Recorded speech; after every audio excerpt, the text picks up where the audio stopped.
Baik, pemirsa, saat ini kita sudah tersambung dengan narasumber selaku mantan Wakapolri tahun 2013 sampai 2014, Komjen Pol Purnawirawan Oguruseno. Assalamualaikum, Pak Oguruseno. Waalaikumsalam, Mas. Ya, mohon maaf nih Pak, mengganggu waktu ibadahnya sedikit ini Pak. Bagian ibadah juga nih, Mas. Masya Allah, baik. Pak Oguruseno, ini pasti mengikuti ya jalannya sidang kasus Sambo hingga berhari-hari. Ini apa yang bisa diamati nih Pak Oguruseno?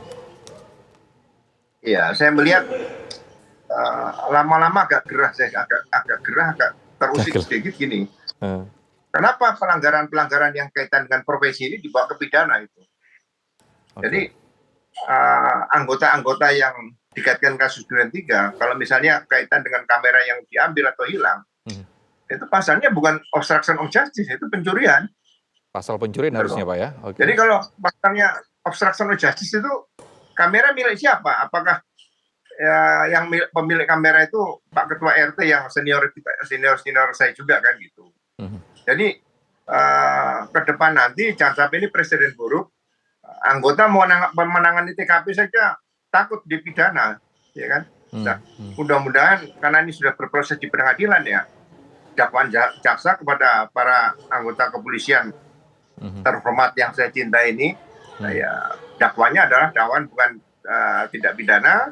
Kemudian ya hakim, saya tidak memerintahkan hakim, minta supaya diberikan keadilan bahwa terbukti perbuatannya obstruction of justice, tapi itu bukan tidak pidana, itu masuk ke pelanggaran kode etik profesi.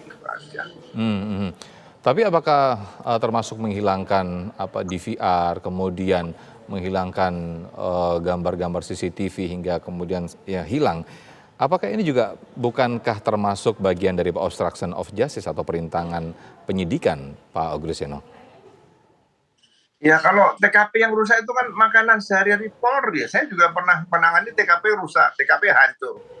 Itu menariknya di situ karena polisi ada sekolahnya, sekolah reserse Megamendung, saya juga pernah ikut. Ada yang sekolah di FBI, ada yang di Jerman. Ilmunya dipakai semua di sini, tularkan sama juniornya gitu. Jangan disimpan sendiri gitu loh. Jadi sekali lagi pembuktian pidana itu bukan hanya TKP saja, tapi secara saintifik, secara ilmu pengetahuan jadi dipakai, forensik dipakai, saksi-saksi di lapangan dipakai, alat bukti yang lain dibuktikan secara pemeriksaan misalnya visum dibutuhkan, banyak cara untuk mengungkap ini gitu. Jadi makanya jadi polisi menurut saya bukan hal yang sangat gampang karena ilmunya tuh susah didapat, nggak bisa polisi diganti robot. Selamanya polisi itu harus manusia hidup yang bisa mengambil diskresi di situ.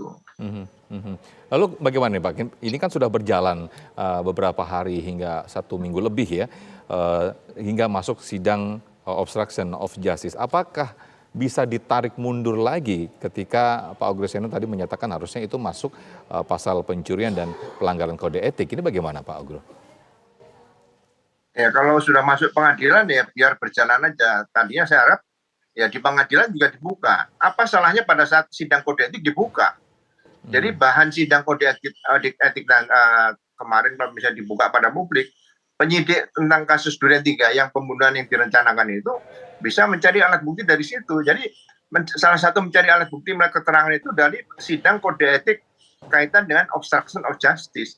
Jangan obstruction of justice dibawa ke pengadilan lagi. Apakah diputus dengan pengadilan? Ini yang sangat aneh bagi saya, mengganggu saya. Mulai sekarang kok agak aneh kalau ada profesi karena saya mantan kadipropam dibawa ke pengadilan ya. Ya biarin berjalan aja. Mudah-mudahan putusannya nanti seadil-adilnya bahwa yang bersangkutan memang terbukti tapi itu bukan tidak pidana tapi merupakan pelanggaran etika profesi. Itu saja. Artinya nanti akan berpengaruh ke tindak pidana atau berpengaruh ke hukumnya atau nanti pasal hukuman yang dijatuhkan begitu Pak? Atau apakah nanti berpengaruh ke situ Pak Oguruseno? Ya sama di perkara perdata kan misalnya diajukan pidana, ternyata hakim melihat ini terbukti tapi bukan pidana, selesaikan dengan undang-undang PT perseroan terbatas, bisa aja hakim kan bisa memberikan pendapat seperti itu. Untuk putusan pengadilan ke depan nanti ya bagi saya hal seperti ini jangan sampai terjadi di lembaga kepolisian yang sangat saya cintai dan dicintai masyarakat. Jadi trust dibangun bukan mengajukan anggota yang diduga obstruction of justice diajukan ke pengadilan itu perkara sudah selesai, bukan. Sidang kode etik itu membuktikan kesalahan profesi di mana itu diperbaiki oleh internal Polri sendiri untuk ke depan polisi lebih bagus. Mhm, mhm. Artinya harusnya ini dari apa yang disampaikan, dipaparkan oleh sejumlah terdakwa termasuk sejumlah saksi, ini harusnya masuk di pelanggaran kode etik dan bukan masuk ke sidang perintangan penyidikan begitu Pak Agustinus ya? Iya. Mhm. Iya, jadi sidang kode etik profesi itu panggil semua saksi. Sama dengan di Arizona, waktu saya Kadipropam, saya Kalemdik, kemudian saya Wakapolri, saya ajak beberapa propam juga ke Arizona di Amerika. Sidangnya seperti itu, diberitahukan pada publik dan publik bisa ikut hadir, tapi dibatasi tempatnya gitu loh. Jadi polisi ini miliknya rakyat, jadi jangan sampai rakyat juga ditutup-tutup bisa mengetahui kalau sidang kode etik profesi. Oh, berarti masyarakat kan puas. Ya, Trust ya. terbangun dari situ, itu aja. Mhm. Artinya Anda menilai bahwa sidang yang sudah berlangsung sedemikian rupa hingga sampai sekarang ini ada yang kurang begitu Pak ya, dan kurang memuaskan bagi masyarakat. Ada yang masih ditutup-tutupi begitu Pak Agustinus? Ya, sekarang mau cerita apa? Mungkin siapa pelapornya sampai sekarang saya juga nggak jelas. Apakah pelapor itu karena dia datang ke TKP? Kalau pelapor yang model A dikatakan gitu, polisi menangkap seseorang karena terlibat narkotika ganja, itu polisi buat laporan. Ya. Nah sekarang kalau polisi yang datang TKP pertama itu yang membuat laporan harusnya yang polisi yang obstruction of justice ini, lu bikin laporan polisi. Jangan polisi kedua yang melaporkan polisi yang dikatakan perusak TKP. Jadi bukan estafet laporan polisi, ini yang sejak awal menurut saya perlu saya koreksi, itu saja sih.